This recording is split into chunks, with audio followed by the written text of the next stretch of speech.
Hello guys, কি অবস্থা তোমাদের? আশা করি ভালো আছো। তো অ্যানাদার ব্লগে তোমাদের স্বাগতম। আজকে নিয়ে চলে আসলাম রোজার মাসে কচি কাঁচাদের আম মাখা স্পেশাল। ওরা কয়দিন থেকেই লাগতেছিল যে ওরা আম মাখা করবে আর সেটা ভিডিও আমাকে করতে হবে। তো আরও কয়েকজন ছিল যদিও, কিন্তু আমি সময়ের কারণে ভিডিওটা করতে পারি নাই। আর যেহেতু রোজা রমজানের দিন, ওই জন্য এইসব একটু দূরে আসছি। তো ওরা সব কিছুই রেডি করছে। আমি যদি একটু লেটে গেছিলাম। ওরা আম কুড়াইছে, যদি আম এখন বড় হয় নাই, আম কুড়াইছে, বিভিন্ন মশলা যার যার বাসা থেকে নিয়ে আসছে। তো স্থানীয় একটা দোকান আছে আমাদের, ওখানে মশলা পাওয়া যায়। তো ওখান থেকেও তারা মশলা নেয়, ওখানেও ভালো ভালো মশলা পাওয়া যায়।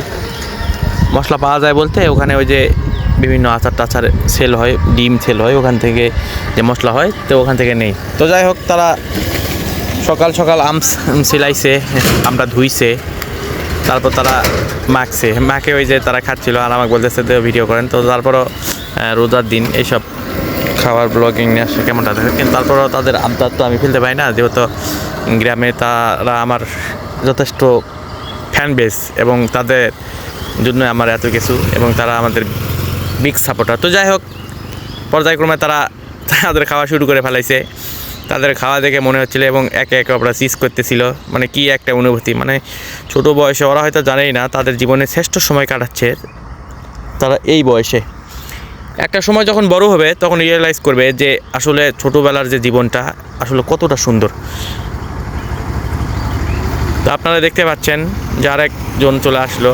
তো তারপর খাওয়া দাওয়া শুরু করে ফেলাইছে এক এক করে, আর আমি তাদের ভিডিও করতেছিলাম। সব থেকে আমরা মিস করতেছিলাম চাচাকে। চাচা তো পর্যায়ক্রমে মনে করেন যে হারিয়ে গেছে বলতে সে আসতে পারে নাই, পরে আসে যাতা আমাদের উপর গরম দেয়, আমার ভাগেরটা গেল কই।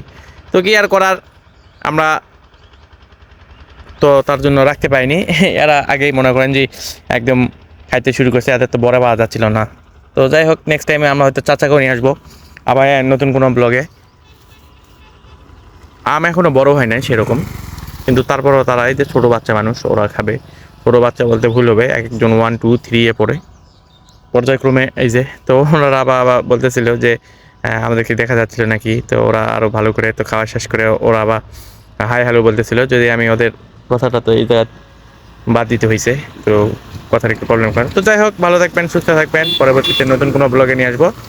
এই পর্যন্ত সুস্থ থাকবেন, ধন্যবাদ।